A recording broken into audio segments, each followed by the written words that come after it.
Presiden Prabowo Subianto baru saja melakukan kunjungan negara ke Prancis dan bertemu langsung dengan Presiden Emmanuel Macron. Dalam unggahan di akun pribadi resminya, Prabowo menyebut Prancis sebagai salah satu mitra penting Indonesia di kawasan Eropa. Tapi Prabowo pernah menolak tawaran bantuan dari Macron. Soal apa tuh? Saya pertemuan 4 mata sama Macron,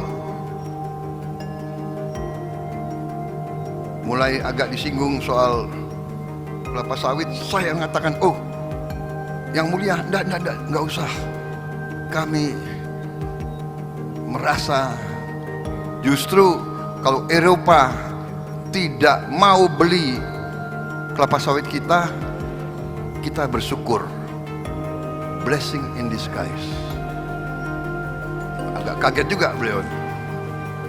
Sebagai konteks, Uni Eropa memang sempat memiliki sentimen kurang baik dengan crude palm oil atau CPO dan turunannya dari Indonesia.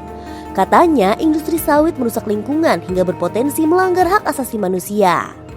Tapi kalau menurut pelaku industri tanah air, kebijakan tersebut merupakan bentuk diskriminatif ke garap produk CPO RI lebih kompetitif dibandingkan minyak dari tanaman lain yang diproduksi Eropa.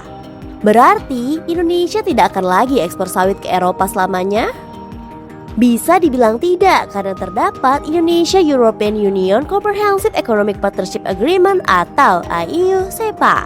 Perjanjian dagang RI dengan 27 negara Uni Eropa itu mendorong relaksasi atas komoditas kelapa sawit Indonesia. Lalu bagaimana sikap Prancis yang merupakan anggota Uni Eropa terhadap industri sawit?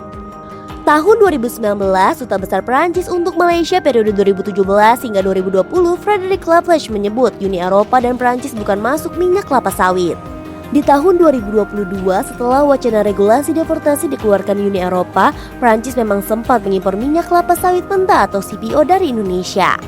Kemudian, sejak IEU-SEPA ditandatangani pada September 2025, Prancis kembali mengimpor produk sawit dari Indonesia. Di sisi lain, pada Mei 2025 lalu, Menteri Pertanian Amran Sulaiman mengungkapkan RI menekan kerjasama dengan pemerintah Prancis. RI disebut bakal impor sapi dengan syarat Prancis dapat menerima CPO dari Indonesia.